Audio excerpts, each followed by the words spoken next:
শুভ দুপুর বন্ধুরা, তোমরা সবাই কেমন আছো? আমি তো দিনের পর দিন আরও অসুস্থ হয়ে যাচ্ছি।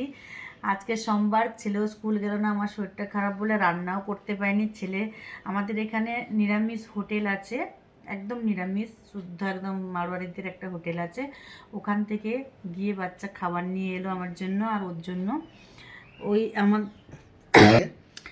কি খাবার নিয়ে এসেছে দেখো, আলু শিম ভাজা, আলু ভাজা আছে, শিম ভাজা আছে, আছে বাঁধাকপির চচ্চড়ি, এটা আছে এতের ডাল, অড়হর ডাল হয়েছে, আর এটা আছে চানা, মানে কাবুল চানা দিয়ে একটা তরকারি।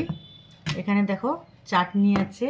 আর ছেলে নিয়ে এসছে তার জন্য ভেজ বিরিয়ানি, পনির ফনির দিয়ে হয়েছে বিরিয়ানি, আর তার সঙ্গে রায়তা আছে। আর নিয়ে এসছে এটাকে কি বলে যেন, রাবড়ি। চলো আজকে দুপুরে এই খাবো আমার মা ছেলে। সবাই খেয়ে নাও, ভালো থেকো, সুস্থ থেকো।